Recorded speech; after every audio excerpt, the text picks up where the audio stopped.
السلام علیکم، میں ہوں فرحت عباس شاہ۔ آپ دیکھ رہے ہیں لاہور ٹی وی۔ شطرنج بچھا دی گئی ہے، مورے سجا دیے گئے ہیں اور پوری شطرنج کا فوکس جو ہے وہ عمران خان ہے۔ یہ شطرنج صرف پاکستان میں نہیں بچھائی گئی بلکہ اسے آپ عالمی سیاسی شطرنج کہیں۔ ایک طرف امریکہ، اسرائیل، سعودی عرب، دوسری طرف چین، روس، درمیان میں ہماری اسٹیبلشمنٹ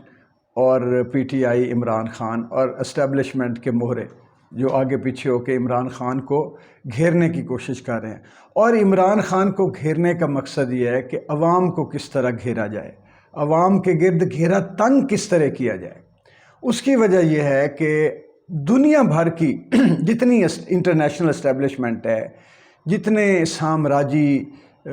کھلاڑی ہیں، اور جتنے سامراجی سے مراد یہ ہے کہ امپیریلسٹ سرمایہ دار حکومتیں، یہ جو پیسے کے زور پہ اور طاقت کے زور پہ حکومتیں کرتے ہیں، تسلط اپنا قائم رکھتے ہیں، یہ ہے سامراج جن میں عوام کی شنید نہیں ہوتی، عوام کو وہ کتے بلے کیڑے مکوڑے سمجھتے ہیں۔ تو یہ جو سامراج دنیا پر اس وقت پوری دنیا کے اوپر مسلط ہے، ایک طرف وہ ہے، ایک طرف ہماری اسٹیبلشمنٹ ہے۔ اور یہ جو انٹرنیشنل سامراج ہے، یہ ہمیشہ جو ہے وہ طاقتور حلقوں کو آگے پیچھے کرتا ہے اور ان حلقوں کو آگے پیچھے کرتا ہے جو بکاؤ ہوں۔ ایک تو یہ آرمیز کے ذریعے کھیلتا ہے، یہ جو رجیم چینج آج سامنے آ گئی ہے نا، امریکہ کی باتیں کہ 72 ملکوں میں اس نے رجیم چینج آپریشن کیے ہیں، وینزویلا کے علاوہ، یا ایک آدھ کوئی اور ہوگا جہاں پہ ناکام ہوئے ہیں، لیکن اکثر ان کے کامیاب ہوئے ہیں۔ اور وینزویلا میں اس لیے ناکام ہوئے، انہوں نے اعتراف کیا ہے کہ وہاں پہ فوجی جرنیلوں نے پریس کانفرنس کر کے کہا کہ ہمیں اس طرح جو ہے وہ ہمارے ضمیر خریدنے کی کوشش کی جا رہی ہے اور ہم اپنے وطن کے خلاف نہیں جائیں گے۔ اور وہاں کی عدالتوں نے اور فوج نے ساتھ دیا اپنے ملک کا، اپنے وطن کا، اپنی عوام کا، تو امریکہ وہاں پہ ناکام ہوا۔ اور وہ اس لیے انہوں نے ساتھ دیا کہ وینزویلا نظریاتی ریاست تھی، نظریے پر قائم ملک تھا، اور وہاں پہ سوشلزم جو ہے وہ اپنی پوری آب و تاب کے ساتھ چمک رہا تھا، لوگوں کے سینوں میں دھڑک رہا تھا، لہو میں دوڑ رہا تھا۔ اور جہاں پہ نظریہ ہوتا ہے، ان کو وہیں شکست ہوتی ہے۔ آج اگر عمران خان کہہ رہا ہے نا کہ لا الہ الا اللہ کے نظریے تلے اکٹھے ہو جائیں، جھنڈے تلے اکٹھے ہو جائیں، تو یہ نظریے سے نظریہ ہی پھر لڑے گا۔ دوسری طرف سرمایہ دارانہ نظریہ ہے، کیپٹلزم ہے، اور پیسے اور طاقت کے ذریعے عوام پر تسلط حاصل کر کے ان کی ہڈیوں سے خون چوسنے اور ان غریب ملکوں کے وسائل پر قبضہ کرنے کی گیم ہے۔ دوسری طرف اپنے حقوق کی جنگ ہوتی ہے۔ جو نظریے والا وہ عوام کے لیے، انصاف کے لیے، معیشت کے لیے، خوشحالی کے لیے، سلامتی کے لیے لڑتا ہے، نظریے والا بظاہر وہ کمزور ہوتا ہے، لیکن حضرت امام حسین علیہ السلام کی طرح فتح پھر اسی کو حاصل ہوتی ہے، چاہے وہ وقتی طور پر بظاہر یہ لگے کہ جنگ جو ہے ہار گئے ہیں یا شہید ہو گئے ہیں، لیکن وہ جیت چکے ہوتے ہیں۔ اسی لیے عمران خان جو ہے وہ کربلا کا حوالہ دے رہا ہے اور لا الہ الا اللہ کی بات کر رہا ہے، کیونکہ اب نظریے کے سامنے نظریہ کھڑا ہو گیا۔ دنیا میں 3 بڑے نظریے۔ ایک نظریہ یہ ہے کہ پیسے اور فوجی قوت کے ذریعے تسلط قائم کیا جائے، خوف پیدا کر کے، مار کے، ظلم کر کے، پکڑ دھکڑ کر کے، جیلوں میں ڈال کے، پھانسیوں پر لٹکا کے، یہ ہے سامراج، یہ سرمایہ دارانہ نظام ہے، نظریہ۔ دوسرا نظریہ سوشلزم ہے کہ دنیا میں غریب امیر نہ رہے، سب ایک طرح کی زندگی گزاریں اور سلامتی اور خوشحالی کی طرح کے ساتھ زندگی گزاریں۔ تیسرا اسلام ہے کہ طاقت صرف اللہ کی ہے، جھکنا صرف اللہ کے ہے، کوئی کسی کو غلام، انسان کو غلام نہیں بنا سکتا، رب تعالیٰ کی ذات ہے، اور دنیا میں خیر اور سلامتی اور انصاف کے ساتھ زندگی بسر کرنی چاہیے۔ وہ جو رسول اکرم صلی اللہ علیہ وسلم کا نظریہ، جو حضرت علی، حضرت امام حسین کا نظریہ تھا، جو نظریہ رب تعالیٰ نے ہمیں پیغمبر آخر الزمان کی صورت اور ان کی اپنے کلام قرآن پاک اور ان کی احادیث اور کردار کے ذریعے ہم تک پہنچایا۔ عمران خان لا الہ الا اللہ کے نظریے پر کھڑا ہو گیا۔ اب نظریے سے نظریے کی جنگ ہے،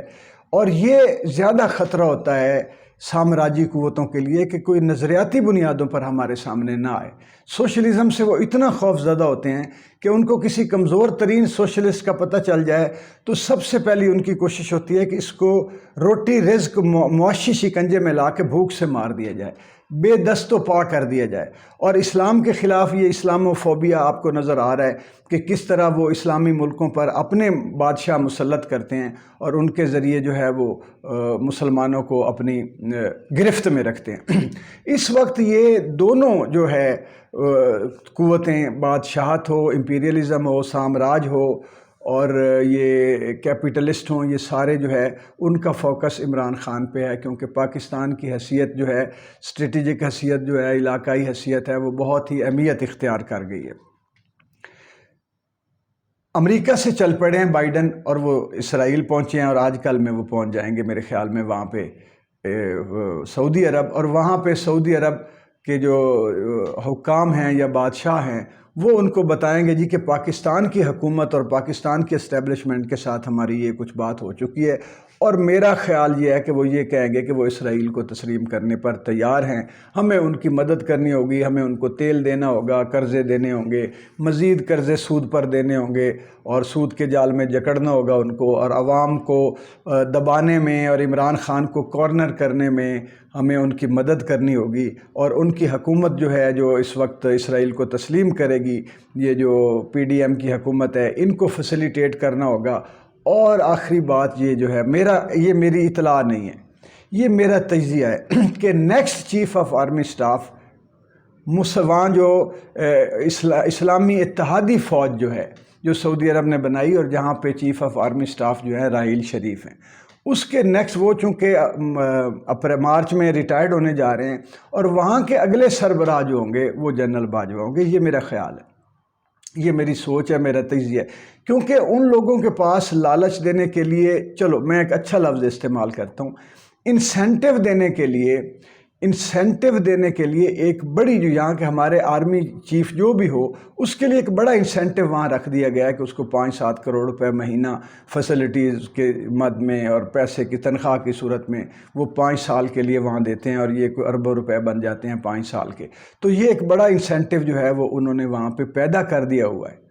ابھی آپ نے دیکھا ہوگا کہ راحیل شریف صاحب کی وہاں پہ کیا ایکٹیویٹی، اور اس اسلامی اتحادی فورس نے کیا کر لیا ہے، کیا کیا ہے۔ یمن تک پہ تو کچھ کر نہیں سکے، حوثیوں کو کچھ کر نہیں سکے، وہ ایک دکھاوے کی فورس ہے، برائے نام ہے، لیکن اس کی اہمیت یہ ہے کہ ہمارا جو بھی آرمی چیف ہوگا اس کے لیے جب وہ یہاں سے ریٹائرڈ ہوگا تو اس کے لیے ایک انسینٹیو موجود ہوگا، اور وہ انسینٹیو اتنا بڑا ہے کہ یہاں پہ وہ رہتے ہوئے پھر اس انسینٹیو پر نظریں جمائے رکھے گا، اور اس میں جو ہے وہ ان کے لیے وہ مؤدب ہوگا، اور وہ جو کچھ کہیں گے وہ ان کو سرو کرے گا۔ یہ ایک تجزیہ ہے، غلط بھی ہو سکتا ہے، کیونکہ ایک ہمارے وہاں پہ آرمی چیف جا چکے ہیں، اور یہ اس وقت تھا کہ جب یہاں پہ وہ سکول پہ حملہ ہوا تھا، جب راحیل شریف وہاں امریکہ کے گئے دورے پر، تو ان کو بہت اچھا وہاں پہ ریسیپشن دیا گیا۔ میں ڈر گیا، میں نے کہا یا اللہ خیر، یا اللہ خیر، ملک میں کوئی بڑا کام پڑ جائے گا۔ اس وقت ان کو یہ چاہیے تھا، امریکہ کا مطالبہ یہ تھا کہ ہم یہاں پہ جو پاکستانی طالبان ہیں ان کا کلا کما کریں، اور ہماری پوزیشن یہ تھی کہ یہ ہماری ڈیفنس لائن ہے انڈیا کے خلاف، یہ دہشت گرد نہیں ہے، یہ ہمارے مجاہدین ہیں، لیکن وہ کہتا تھا کہ نہیں، ان کو بھی ختم کرو۔ تو جب وہ ایک سینٹیمنٹ یہ تھا کہ یہ پاکستانی طالبان، فوج کے اندر بھی اس کے لیے ہمدردیاں تھیں، عوام میں بھی تھیں، تو انہوں نے اس کو چینج کیسے کیا، اور چینج کیسے کیا کہ بچوں کے سکول پر اتنی بے دردی سے حملہ کیا گیا، اور بلیم جو ہے پھر وہ سارے جتنے بھی اس وقت طالبان تھے یا باہر سے یا اندر سے، اس بچوں کے سکول کے حملے کے بعد پھر سب کا کلا کما کیا گیا، اور اس کے نتیجے میں پھر یہ ہے کہ آپ کو پتہ ہے کہ وہ بڑا دشمن بنا پھرتا ہے، بچوں سے ڈرتا ہے، اور اس طرح کی پوری کیمپینیں چلیں، پورا ایک وارفیئر ہوئی انفارمیشن کی، اور پورا سلسلہ کیا گیا، اور راحیل شریف صاحب ہیرو بن گئے۔ ہیرو کے بعد پھر وہ چلے گئے وہاں پہ، ان کو 5 سال کے لیے وہ منتخب کر لیا گیا، منتخب نہیں یعنی اپوائنٹ کر لیا گیا۔ تو ایک یہ صورتحال ہے، تو اس لیے مجھے تو یہ لگ رہا ہے کہ جنرل باجوہ صاحب اگلے ہوں گے، غلط بھی ہو سکتا ہے تجزیہ۔ دوسرا یہ ہے کہ یہ اس وقت تک یہاں پہ پی ڈی ایم کی حکومت کی اہمیت رہے گی، اور عمران خان کو کارنر کیا جاتا رہے گا جب تک ہماری حکومت اسرائیل کو تسلیم نہیں کر لیتی۔ الیکشن کی باری بھی بعد میں آئے گی جب تک یہ تسلیم نہیں کر لیتے، اور یہ کیونکہ عید پر جو بات چیت ہوئی ہے محمد بن سلمان سے شہباز شریف کی، اس میں بھی اشارتاً کنایتاً اوکے کی رپورٹ دے دی گئی ہوگی، اور یہ ہماری ٹیم جو حج پہ گئی ہوئی تھی اور ان آپس میں ظاہر ہے کہ ملے ہوں گے، کوئی مذاکرات ہوئے ہوں گے، تو وہ بھی آ کے جو ہے اس ٹیم نے بھی ساری اپنی رپورٹ یا جو کچھ ہوا ایک دوسرے سے شیئر کر لی ہوگی۔ یہ اس وقت اگلا کام یہ جا رہا ہے، اور یہ جو الیکشن ہے اس کی ہاؤ ہو اتنی مچا دی جائے گی کہ عمران خان پر، صدر عارف علوی پر اور باقی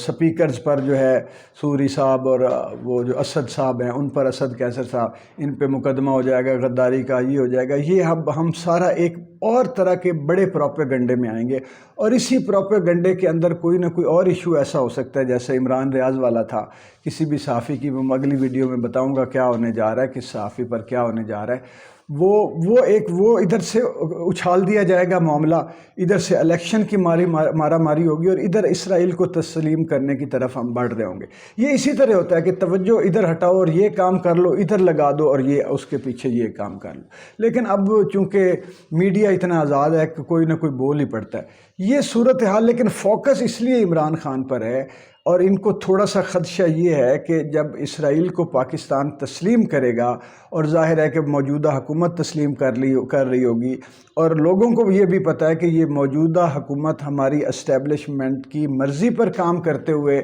اسے کر رہی ہے تسلیم، تو وہ جو پبلک سینٹیمنٹ ہے وہ بھی جو ہے وہ حکومت اور اسٹیبلشمنٹ کے خلاف ہوگا، اور وہ چلا جائے گا عمران خان کے حق میں۔ تو اس لیے ان کو خوف یہ ہے کہ سری لنکا والی صورتحال ہو سکتی ہے، یہ ڈرے ہوئے ہیں، اور اس ڈر کی وجہ سے یہ اب اور زیادہ، جو ڈرا ہوا آدمی ہوتا ہے نا وہ زیادہ بڑھ کر حملہ کرتا ہے۔ جو ڈرے ہوئے معاشرے ہوتے ہیں وہ پھر وہ ان کی کوشش ہوتی ہے کہ جہاں سے ان کو خوف آ رہا ہے اس کو کچل دیں، تہس نہس کر دیں۔ یہ مزید اگریسو ہو کر حملہ کریں گے، لیکن ہوگا یہ کہ اگریشن کو اگریشن سے روکنا ممکن نہیں ہوتا، وہ صرف تباہی ہوتی ہے۔ آگ کو پانی سے ٹھنڈا کیا جا سکتا ہے، پانی کو آگ سے گرم کیا جا سکتا ہے، لیکن یہ نہیں ہو سکتا کہ وہ جو ہے وہ خیر کی کوئی بات لے کر آئیں۔ آگ کو آگ سے کبھی بھی ٹھنڈا نہیں کیا جا سکتا، پانی کو پانی سے کبھی نہیں مارا جا سکتا۔ تو یہ آگ اور پانی کا جو کھیل ہے، یہ چونکہ ابھی ان کی ہماری اسٹیبلشمنٹ یا وہ جو انٹرنیشنل اسٹیبلشمنٹ ہے ان کو سمجھ آ نہیں سکتا، کیونکہ وہ خیر نہیں، اندر دانائی تبھی ہو۔ ان کے لیے وقتی فوائد ہر حال میں لوٹ کھسوٹ کر کے، نوچ کے، مار کے، تہس نہس کر کے، کچل کے اپنا تسلط قائم کرنا ہوتا ہے، تو وہ اسی پہ صدیوں سے قائم ہے۔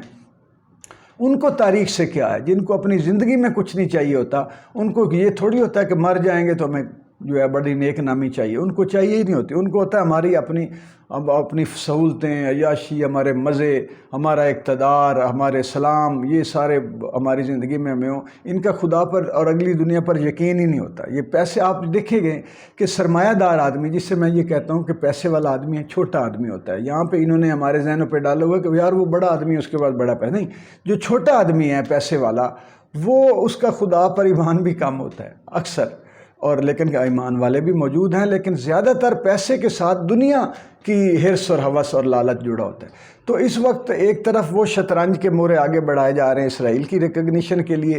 اور ہمارے آرمی چیف جو ہیں شاید ان سے وعدے وعید کر دیے گئے ہوں کہ راحیل شریف صاحب کی جو ریٹائرمنٹ کے بعد آپ یہ عہدہ قبول فرمائیے، اور یہاں پہ یہ ہوگا کہ عمران خان کو کس طرح گھیر گھار کے، اور یہاں کی عوام جو ہے ان کو حق دینے کی بجائے کس طرح دھوکہ دیا جائے اور ان کو کیٹر کر کے پیچھے گھیر گھار کے کہیں رکھا جائے، اور اپنی مرضی کی جو ہے وہ حکومت جو ہے وہ کسی بھی طرح مسلط کر دی جائے۔ کیونکہ اب عمران خان سے ان کو یہ بھی خوف ہو گیا ہے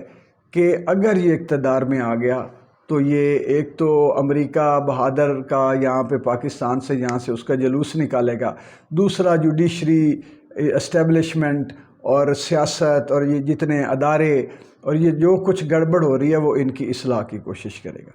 اگلی ویڈیو کے لیے اجازت دیجیے تک کے لیے، اور یہ لاہور ٹی وی کو کائنڈلی ضرور آپ سبسکرائب کر لیں اور ویڈیو کو لائک شیئر ضرور کریں۔